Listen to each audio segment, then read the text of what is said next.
We welcome now someone who not only supports Judge Kavanaugh, he's been recommending him to the president as a strong candidate to the Supreme Court for some time. Jon Kyl, Vice President of Constitutional Government at the Heritage Foundation and former Deputy Assistant Attorney General, joining us today from Washington. So welcome. Good to have you back with us. Great to be with you. Answer the question there from Pat Leahy, actually. It's pretty clear, isn't it, that probably Judge Kavanaugh is going to be confirmed. So why are the Republicans being so guarded about revealing these documents? Oh, I don't think they're being particularly guarded. I mean, over twice as many documents have been produced for the Kavanaugh hearings as for any other previous Supreme Court nominee. You heard somebody say earlier, and I have no reason to doubt it, that there have been more documents produced for Judge Kavanaugh than there have been for the previous 5 nominees combined. The best indicator, the Democrats have said that the best indicator time and again as to what kind of a justice someone will be is what kind of a judge they have been. But they don't particularly want to examine the 307 opinions that he has written and the 391 opinions that they have joined. And they have also, of course, said that the gold standard that they use is the ABA, and the ABA has unanimously rated him as given his highest qualification of well qualified. With respect to these documents, a number of these documents were when he was the staff assistant to the president, and so very, very sensitive political decisions flew across Brett Kavanaugh's desk until they reached the president for a decision. And very often that is the kind of core executive privilege material, that is universally recognized. Just as when, for instance, Elena Kagan was the nominee, none of her documents from when she was Solicitor General were turned over to the committee because those also involve a claim of core executive privilege documents. So there's plenty of evidence, plenty of documentation there for this committee to examine, to opine as to what kind of a Supreme Court Justice Brett Kavanaugh will be. Okay, Jon, let's be clear on the facts. More numbers of pages have been turned over, no question. That's because there were more pages to turn over. As a practical, as a percentage of the total body, a smaller percentage have been given, without a doubt. The public, the opinions that he's written, those have been available for every judge. I take it the Republicans would never say that they don't have access to the other documents from a nominee from the Democrats, right, who had written opinions. They would want the other information. I'm sorry, say that again? Well, I take it if you switch the revolves, take what's Judge Sotomayor. Nobody on the Republican side said, we don't need to see anything other than the opinion she wrote. That was never suggested.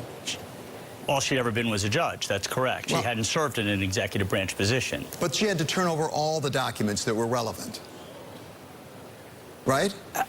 Again, the documents that are being withheld are documents that are core executive privilege documents. Okay, Jon. Every document... Jon, if they're core executive privilege documents, then why did they dump 42,000 pages on them in the last few hours? If they really are that privileged, then why didn't they keep them back? And at the last minute, they gave them 42,000 pages. And as I say, it's pretty clear he's going to get nominated. Why do they need to do this? Well, the Democrats, first of all the people that are demanding these documents have already come out and said that there's no way they're ever going to support Judge Kavanaugh. Totally setting that aside, the Bush Library has been doing yeoman's work turning over all of these documents to the White House, which then also has to review them to see whether or not they contain privileged material. I believe that the White House has been turning these documents over as expeditiously as they can, and I think the Democrats are going to look for any document that's not turned over and say, aha, that must be the smoking gun that we have been missing that will lead to this nominee being defeated, and that doesn't make sense to me. And as I would anticipate you would say, and I would agree with, I don't see how any of this has anything to do with what kind of a Supreme Court justice that Brett Kavanaugh is going to be. So what are we doing to the process here? We're making it all a sideshow. I'm blaming both Democrats and Republicans here, and we're not getting at the essence of the process, are we?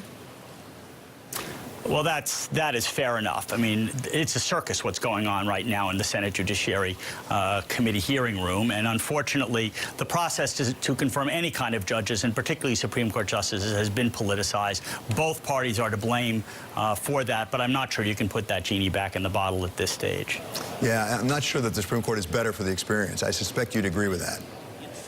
I certainly would. Also, I want to ask you something else, if I could. By the way, is there anything else you want to say about Judge Kavanaugh? Because, I mean, I know that you have really recommended him. You think he would be terrific at the Supreme Court, and I don't want to cut that off at all. Is there anything we should know you think we don't know about him? I think he is superb. He is highly regarded by judges who are appointed by Democrats and Republicans alike. 13 of his opinions on the D.C. Circuit Court of Appeals turned into majority opinions at the Supreme Court. 9 of those had been Kavanaugh dissents. So he is somebody who was clearly highly regarded by Supreme Court justices, and I think he'll be an outstanding Supreme Court justice in his own right. Yeah, and I want to turn here into Jon Kyl, whom I'm told actually has been helping Judge Kavanaugh with this process. The reports have just come out, and just reports that the governor of Arizona is about to name Jon Kyl as the successor to John McCain. There is a tweet actually from Cindy McCain sort of saying it's great to have him back in public service. What do you make of that, assuming it does turn out to be true? Well, he's a steady hand. He has certainly been both a congressman and a senator for a large number of years, so that he can hit the ground running on all of the complex issues that come before the United States Senate. He has been and this is the phrase that they use, the Sherpa for Brett Kavanaugh. He has been shepherding him to all of these meetings with senators in the lead up to the confirmation hearings. So I think there's very little doubt as to how he will vote in terms of Judge Kavanaugh. But he's an experienced senator, and we'll see whether he chooses to run for re-election in a couple of years. But in the meantime, the citizens of Arizona will have a steady hand there, and we'll have lots of other options in a couple of years when he comes up for re-election. Okay, John, thank you so much. It's really great to have you on, particularly on the subject of Judge Kavanaugh, because you do know him well and his record. It's really great to have you here. That's John Malcolm of the Heritage Foundation.